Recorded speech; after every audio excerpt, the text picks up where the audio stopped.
तो ये जो मानव स्वभाव है, ये जो वृत्ति है, इन्हीं का संशोधन गीता कराती है कि ये अगर साधारण मनुष्यों की तरह हमारी भी वृत्ति बनी रही तो हम में और उनमें अंतर क्या रहा। फिर यही एक जीवन मिला है और इस जीवन में अब 40-50 के करीब तो सब आ गए, 40-50 साल के तो हो ही गए। अब इसमें भी अभी भी नहीं सुधरे, आज की डेट में भी नहीं सुधरे तो समझो गया, जा ही रहा है। वो तो नाव बह रही है, भव सागर है ये तो, सागर में नाव आगे बढ़ जाएगी तो पकड़ में भी नहीं रहेगी। आज है कि पकड़ में आ रही है, कभी फिर वो पकड़ से भी बाहर चली जाएगी।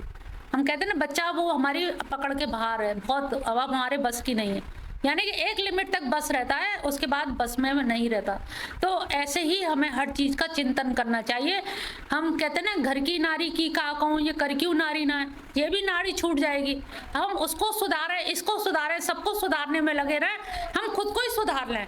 आप ना बच्चों को सुधारो, ना पति को संवारो, ना पत्नी को संवारो, खुद को सुधार लो। क्योंकि जो पति पत्नी है वो पहले नहीं थे और आगे भी नहीं मिलेंगे, इस जन्म में मिले, इस जन्म के हैं तो इस जन्म में भी तो आप ही मिले हो ना। खुद को खुद मिलो, खुद को खुदा कर लो, खुदा से खुद को जोड़ लो। जब खुद को जोड़ लोगे तब तुम्हारा कल्याण होगा। खुद को खुदा से जोड़ के देखोगे तब लगेगा कि मेरे अंदर तो बहुत कमी। हम सामने वाले को देखते रहे, इन आंखों की दृष्टि क्या है, सामने जाती है। आँख खोलो तो सामने जाती है, दाएं जाती, बाएं जाती, ऊपर जाती, नीचे जाती, लेकिन अंदर नहीं जाती।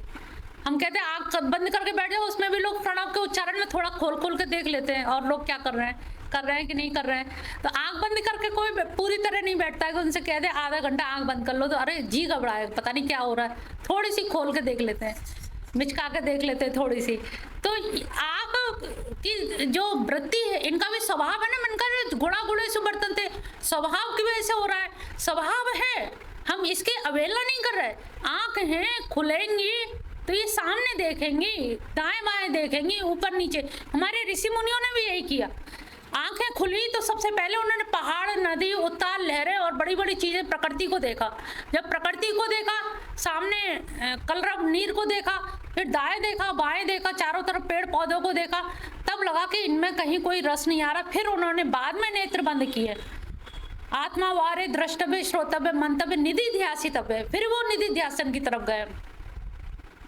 जब अंदर गए तब उन्होंने आत्मज्ञान प्राप्त किया कि मैं कौन हूँ, मैं क्यों आया हूँ, मेरे आने का प्रयोजन क्या है, मैंने जन्म क्यों लिया है।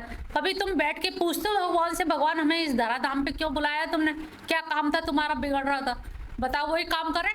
हम तो इनसे यही पूछते, तुमने मथुरा से हमें यहाँ भेजा, बताओ हम क्या करें, हम करें। अब यहाँ के लोग साथ ही नहीं देते तो हम क्या करें।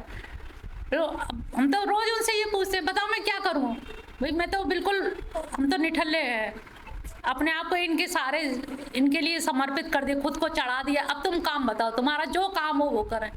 तो हम तो पूरी तरह से 24 घंटे इनके लिए हैं। तो इनसे पूछते रहते, भैया बताओ क्या काम करें, बेले हैं हम तो अकेले एकदम।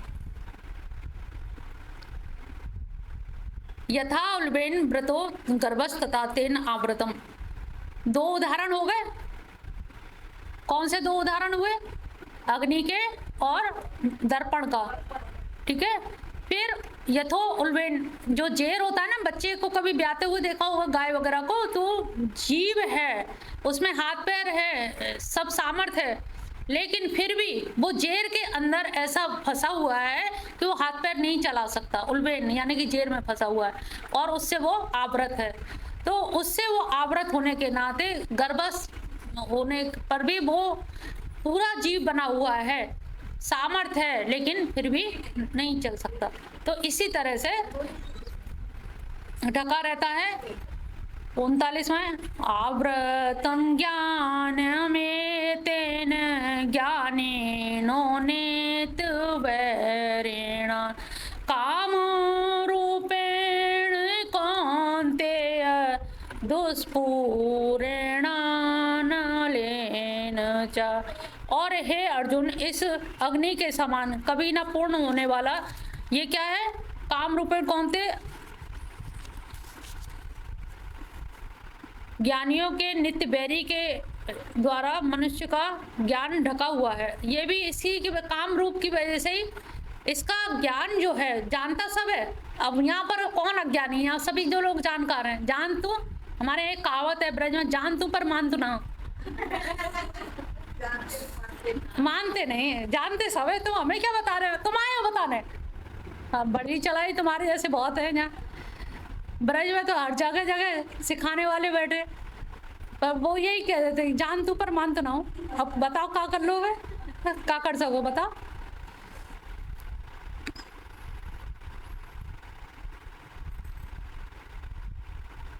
इंद्रियाणि मनोबुद्धिर्यस्याधिष्ठानमुच्यते एतैर्विमोह्यत्येष ज्ञानम् आवृत्तदेयेन। इंद्रिया, मन और बुद्धि, ये सब इसके वासना स्थान कहे गए, 3 घर कहे गए। काम और क्रोध जो है इसके 3 जगह हैं, मन, बुद्धि और इंद्रिया। सबसे पहले तो इंद्रिय, अभी जो क्रम बताया था ना वही क्रम है, पहले इंद्रिय संपर्क में आएगा, हाँ ये क्रम, और पीछे उधर से आओगे तो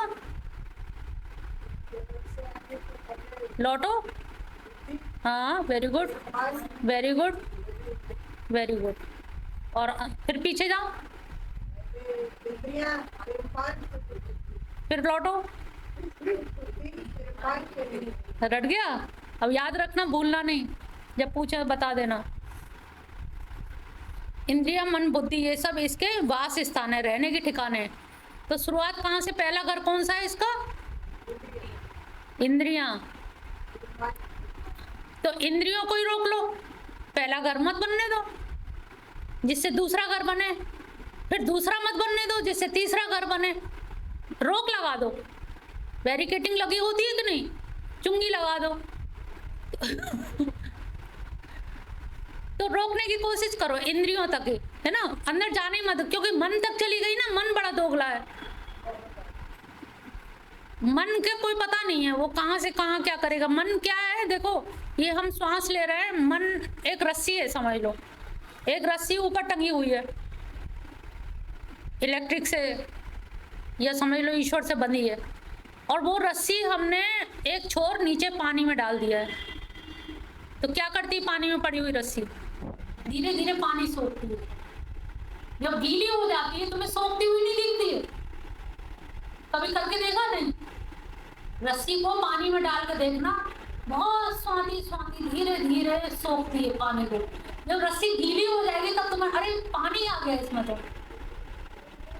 इतना आहिस्ता से करता। ऐसे ही मन इतना आहिस्ता, तो मन की रस्सी से उपमा दो, एक रस्सी ये आवागमन, ये सांस का आवागमन चल रहा है, तो इसका मतलब तार तुम्हारे वहां बंधे हुए हैं, लेकिन मन की एक वृत्ति जो है इसमें पानी में डूबी है, जगत रूपी संसार भव सागर में डूबी है।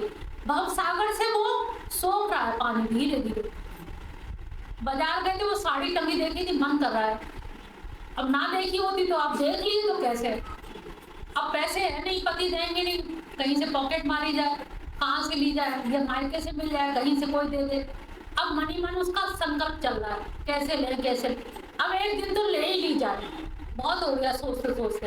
अरे किसने कही सोचने की, तुमने खुद सोचा, कहते बहुत हो गई सोचते सोचते, हद हो गई, अब तो ले ही ली जाए। भाई किसने हद करी, किसने सोचा, किसने कहा?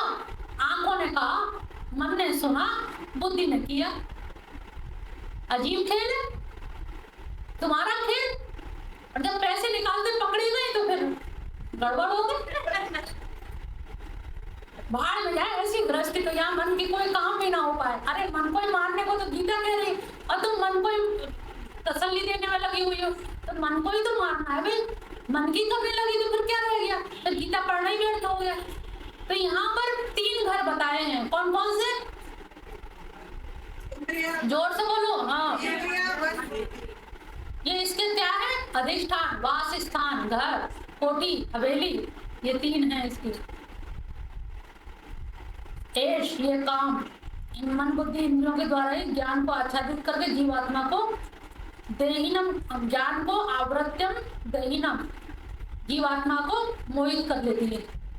अरे इतना भी नहीं मिला तो क्या फायदा, यहाँ घर की रखवाली करते, चौका चूल्हा करते करते मर गए, इतना तो हमारा राइट बनता है। आप अपने में ही डिस्कशन कर रहे हैं। हमने कहा था गुरु बनना, और तुम लोअर तबके के टीचर बन बैठे प्राइमरी स्टेज। गुरु में भी सदगुरु कही गई है। सदगुरु और गुरु में क्या अंतर है? सदगुरु आपका कल्याण चाहेगा। जैसे एकादशी व्रत में क्या है, आपकी मनोकामना पूर्ण नहीं होनी लेकिन आपका कल्याण होगा। तो ऐसे ही सदगुरु क्या करता है, आपके घर में क्या हो रहा है, आपके बच्चे या बहू बेटा क्या कर रहे हैं, उनको कोई लेना देना नहीं, वो आपको जानते हैं। बस आपका कल्याण करना सदगुरु का धर्म है। उसे आपके परिवार से कोई लेना नहीं, आपकी जात बिरादरी से मतलब नहीं, आपके धन से मतलब नहीं। और जो गुरु होते हैं वो थोड़ा सभी चीजों को समेट लेते हैं, ये भी कर दे वो भी कर दे वो। तो और टीचर होते हैं वो केवल शिक्षक, वो स्कूली विद्या ही या पुस्तकीय ज्ञान ही देते हैं। तो यहाँ पर विमोह कर देते, ज्ञान पर अवरोध डालते हैं, यानी कि ज्ञान इसका मतलब नित्य शुद्ध बुद्ध, ये गुण थे ना। तो शुद्ध और बुद्ध, बुद्ध तभी होंगे ना जब ज्ञान होगा। इसका मतलब ज्ञान सबके अंदर है, बस आवरण चढ़ा। किसी ने मोटा कंबल ओढ़ लिया, किसी ने 2 कंबल ओढ़ लिए, बस किसने कितना ढक रखा है, ये इतना ही अंतर है। तस्मात, इसलिए इंद्रियाणी इंद्रियादौ नियम में भरत। अब उनको भरत सब कहा है कि अब शायद इसके अंदर उत्साह है, इतना बड़ा टाइटल दे दिया है भाई, उसके हिसाब से तो उत्साह आना चाहिए। फिर भरत सब, इसलिए तस्मात हे अर्जुन, तू आदौ माने पहले तो इंद्रियों के इंद्रियों को बस में कर ले। जैसे हमने अभी कहा ना, पहले इंद्रियों को ही रोक दो वहीं की वहीं। तो ये भी कह रहे हैं पहले तो आदौ सबसे पहले क्या कर। हमने कहा अब मैं ऐसे में बताना भी पड़ेगा ना, निदान ये स्थान तो है लेकिन करें क्या। हमने कहा इंद्रियों को रोक, पहले तो इंद्रियों को बस में कर ले और इस ज्ञान और विज्ञान का नाश करने वाले महान पापी काम की अवश्य ही बलपूर्वक मार डाल। जो काम है महान पापी है, काम कराने वाला है, तो इसको मार डाल। और जब ये मर जाएगा तो आपकी काम से सारे चीज राग द्वेष जो भी शुरू हो रहे हो कामना से है कि ये मिल जाए, फिर कैसे मिल जाए, फिर पाप करा देता है, फिर लोभ करा देता है, राग हो जाएगा, मिल जाएगा तो छुपा के रखेंगे, नहीं मिला तो द्वेष होएगा। तो मैंने कहा तो सबसे पहले इसको जो काम है, इस पापी ये बहुत महाअसनम बहुत खाता है, और लाओ, इसका कोई अंत नहीं है। एक इच्छा पूरी हो गई झट से, दूसरी, फिर तीसरी इच्छाओं के करते करते तो हम लोग यहाँ तक आ गए। कभी हमने देखा कि उस सब में हमने विराम लगा दिया था, हर सब में नई इच्छा हो जाती है और हर दिन नई हो जाती है, और दोपहरी शाम तक और नई हो जाती है। शाम को पार्टी में ये पहन के जाना है, अच्छा कल वाले में ये पहन के जाना, आपकी नई नई रोज इच्छा हो रही है। तो इच्छाएं इतना महाअसनम यानी बहुत पेटू है, बहुत खाने वाला है, इस कामवेद को समाप्त बलपूर्वक मार डाल।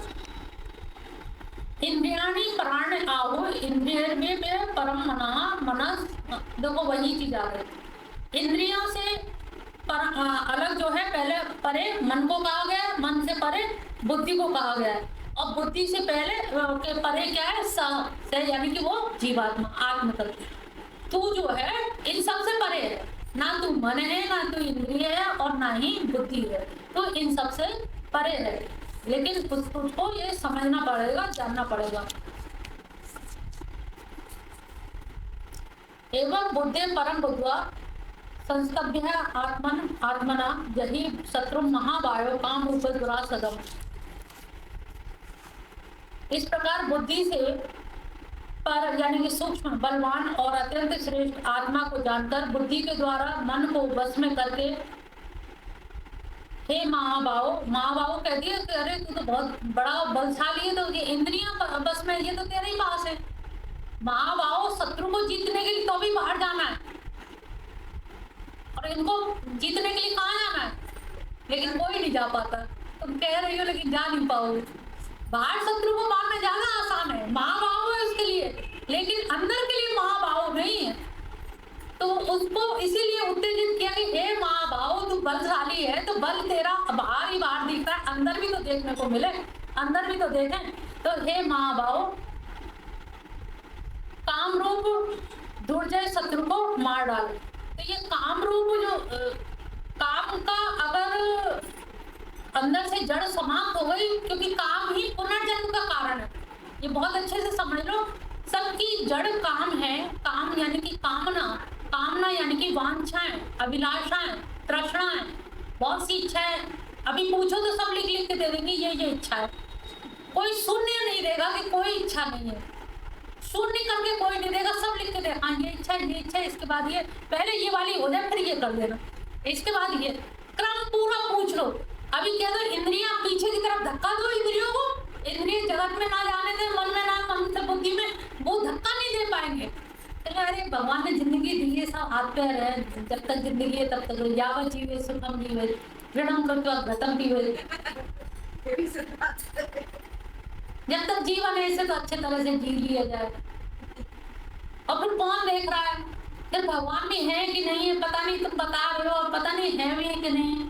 हम अनुभव करें। अरे जीव तू अनुभव कैसे करेगा? इतनी वांछाओं के आवरण, जैसे प्याज के छिलके नहीं होते, मुझे तो ये नहीं समझ आती प्याज रहती कहाँ है। छिलके पे छिलके उतरते जाते, प्याज कहीं दिखती नहीं। और प्याज खाए बिना फिर भी आदमी मानता नहीं, कितना भी मना करो प्याज नहीं छोड़ेगा। तो इसी तरह से कामनाओं की, वांछाओं की, अभिलाषाओं की इतने परत पे परत चढ़े हुए हैं, इनकी वजह से हमारा जो अंदर का ज्ञान है, जो काम है, जानते हैं, वो ये मानते नहीं है। तो वो कामना नष्ट हो जाए, समाप्त कर दें, वो हम नहीं कर पाते। कि अभी तो हमें लगता है अभी आयु है, लेकिन पता नहीं कि आयु कब तक है, किसी को कुछ नहीं कर सकते। वो महेश थे बिठूर वाले, तो अभी एक व्यक्ति मिशन पे थे और थोड़ी सी परेशानी हुई और 2 पेड़े खाए, पानी पिया और कहा हमारे पैरों में दर्द हो रहा है, और पैरों में दर्द जुड़ गए। 5 मिनट में खेल खत्म हो गया। कोई कल्पना नहीं कर सकता, जो व्यक्ति पेड़े खा रहा है, पानी पी रहा है और ऐसे प्राण चले जाएंगे। तो डेट ऑफ बर्थ तो मालूम है, डेट ऑफ डेथ किसी को नहीं मालूम। लगता है कि हम स्वस्थ हैं, कोई बीमारी नहीं है तो हम क्यों जाएंगे। लेकिन बिना बीमारी के ऐसे ऐसे उदाहरण भी देखे हैं कि आदमी ठोकर खा के एकदम। अब कृपाल जी महाराज का क्या था, टहल रहे थे और जरा से देखिए, कोई कह सकता है क्या? और वृंदावन छोड़ के चले गए, बताइए, जहाँ पूरा जीवन ब्रज में बना हुआ। और सोचिए ये कैसे मतलब वो है, कितना ज्ञान था, कितना। और विधान जो है उसे नहीं कर सकते ना। कुछ चीजें ऐसी हैं जो धक्का दे रही हैं, जो स्वभाव में बरत रहा है, वो प्रारब्ध और संचित कर्म आपको वैसे ही खींच के ले जाते हैं। लेकिन जब तक नहीं खींचे, कुछ चीजें ऐसी हो रही जो जबरदस्ती हो रही है। लेकिन जो, हाँ वही कह रहे हैं ना कि देखिए, लेकिन उनका जो किया हुआ है, ये ठोकर खा के या गिरे होंगे, तो हे राम, हे प्रभु, जो कहते हैं ना छींकते में, खांसते में, फिसलते में, ये भगवान का नाम जरूर लेना चाहिए, इससे बहुत पुण्य होता है। तो कभी भी आपको ठोकर लगेगी या आप कभी गिरोगे तो प्रभु का नाम निकलेगा, और प्रभु का नाम निकलेगा तो भी आपका कल्याण हो जाएगा। अगर ठोकर भी लगी है, अगर कोई एक्सीडेंट हो रहा है या कुछ भी है, तो कभी ये मत सोचो कि कब, अभी हम स्वस्थ चल रहे हैं, पता नहीं रास्ते में क्या हो जाए, किस समय क्या हो जाए, कुछ नहीं कहा जा सकता। इसलिए थोड़ा सा सभी लोग सचेत रहें कि हम अपनी भाव की वृत्ति, अंदर की जो भाव वृत्ति है उसको सुधारें। और जब वो सुधर जाएगी तो हमारे अंगमति, हम ये नहीं कह सकते कृपालु जी ने याद नहीं किया, वो जरूर राधा रानी को किया होगा, क्योंकि ये इतना आंतरिक मामला होता है, इतना आंतरिक मामला होता है। हाथ में उनकी वो सुमरनी लगी रहती है ज्यादातर संतों के, तो वो सुमरनी चलती रहती है, टहलते में, चलते फिरते में भी। तो कोशिश यही करना चाहिए कि अपना सुमरनी से हाथ में डाल लियो, जब कभी ये निकाल के अपना चलते रहे, चलते फिरते भी चलता रहे, टेम्पो में बैठे, गाड़ी में जा रहे हैं, हमेशा माला झोली कभी ना छोड़ो। कम से कम तुलसी की माला तो हाथ में रहेगी, कुछ नहीं तो ठोकर भी लगी तो तुलसी तो हाथ में रहेगी। तुलसी का बहुत बड़ा योगदान माना जाता है मृत्यु के समय में, अंत समय में। तो ये थोड़ा सा चीज़ों को लोग सोच के चले तो वास्तव में अपना अंत संभाल लें। शुरुआत तो हम लोगों की नहीं पता है किसी कहाँ शुरू हुई, लेकिन हम लोग यहाँ सब जुड़ गए हैं। तो जुड़ने का मतलब है कि अब हमारा अंत संभाल जाना चाहिए। हम किसी के घर परिवार में कोई सहयोग नहीं कर सकते, लेकिन हाँ आपके अंत सुधारने के लिए प्रेरित जरूर कर सकते हैं। कोई सुधारने की चुनौती भी नहीं दे सकते, क्योंकि पता नहीं भगवान ने क्या लिख रखा है, किसकी किस्मत में क्या लिखा है, कैसे है। बहुत से लोग बहुत जिंदगी भर पाप करते रहे, लेकिन अंत में अच्छे से, क्योंकि प्रारब्ध उनका ऐसा था, अच्छा था, लेकिन वर्तमान में कुसंग मिल गया तो पाप करते रहे, लेकिन मृत्यु बहुत अच्छी हो गई। कुछ लोगों का ऐसा है कि पूरे जीवन भर मतलब बहुत पूजा पाठ है, लेकिन अंत ऐसा बिगड़ गया। तो ऐसा नहीं कहो कि इन्होंने बुरा किया इसलिए ऐसा हो गया, ये पूर्व निश्चित है। अभी गीता में मैंने लिखा, जो नई नवविवाहिता जो लड़कियां होती हैं, तो बहुत सारी लड़कियां इसलिए नहीं जाती कि हमें मार दिया जाएगा, ससुराल वाले मार देंगे। तो मैंने यही लिखा कि दरअसल कोई ससुराल वाले मार नहीं सकते, या तो आपका प्रारब्ध ऐसा लिखा हो कि उनके वजह से प्राण जाने होंगे, उनके माध्यम से, तो कुछ ऐसा नियोजन हो जाएगा। नहीं तो आप ये कह के रुक जाए, डाइवोर्स दे रहे या घर ना जाए कि हमें मार डाला जाएगा, तो कोई किसी को मारने वाला हमता नहीं है जब तक ऊपर से नहीं लिखी है। आपकी लिखी होगी तो बात अलग है, जन्मना और मरना ये बिल्कुल निश्चित है। किसकी कैसे मौत होनी है कुछ पता नहीं। हम जिंदगी भर भजन करते जाएं, लेकिन अंतिम क्षण में पता नहीं क्या ऐसी आपदा, क्या ऐसी घटना, कौन सी रोड पे कोई घटना हो जाए, कुछ हो जाए। एक अपने वो गर्ग आती थी, बहुत अच्छी थी, रात भर एकादशी का अखंड कीर्तन किया, लेकिन सुबह एक्सीडेंट से ऐसी डेथ हो गई थी, कोई कल्पना नहीं कर सकता। और अंतिम क्षण में भी वो कृष्ण राधा का ही नाम लेती गई और अखंड कीर्तन हुआ। आचार्य नगर की बात है, सिटी के सामने, होटल के सामने। तो कोई अता पता नहीं चला, बिल्कुल 3 ट्रक निकल गए ऊपर से। तो ऐसी भी मौत, और रात भर अखंड कीर्तन किया एकादशी का, द्वादशी की सुबह हो गई वहीं पर, उसी में गई थी, उसी में। और यहाँ मिशन से जुड़ी हुई थी। तो ऐसा नहीं कह सकते कि जिसने रात भर अखंड कीर्तन किया है तत्काल जरूर उनकी कोई ऐसी गति आ गई, लेकिन आगे तो उन्होंने जो पूर्ण संचित किए हैं उसका तो कहीं ना कहीं लेखा जोखा वैसा होगा ना। ये तो अंतिम क्षण की बात है कि अंतमति से गति, अभी तत्काल जीव कहाँ जाएगा, तत्काल जाने की बात है। ऐसा नहीं सोचो कि अंत में मति कर लेंगे, अंत में मति होगी ही नहीं। अगर जीवन भर आपने तपस्या नहीं की, भगवान का नाम नहीं जपाया, तो वो श्लोक मंत्र याद आएगा ही नहीं। मंत्र वही याद आएगा जो आप रट रहे होगे, जो कर रहे होगे, वही मुंह से निकलेगा, वही ठोकर खाते भगवान का, माधव का नाम आएगा। भगवान के तो बहुत सारे नाम है, लेकिन जो नाम लेते रहते वही नाम निकलेगा। तो कभी ये मत रहना भरोसे में कि अंत समय में नाम ले लेंगे, अंत समय में तो ले नहीं पाओगे, ये मान के चलो, हम ही नहीं ले पाएंगे। भाई पता नहीं क्या परिस्थिति होगी, किसी को ये पता ही नहीं है। बड़े बड़े ज्योतिषी फेल हो गए। जब रामचंद्र जी के राज्याभिषेक के टाइम में जब वो हो गए, तो ज्योतिषी का तो विश्वास लोग कहीं ना कहीं कि क्या पूर्व नियोजित है, क्या योजना, विधाता की क्या योजना है, कुछ नहीं कहा जा सकता। तो ये सोचो कि जो समय है, जो दिन है, अगर एक दिन भी हम पूरी तरह से इनको समर्पित कर दें तो भी उसमें हमारा काफी कल्याण होता है। बोल बंसी वाले की जय।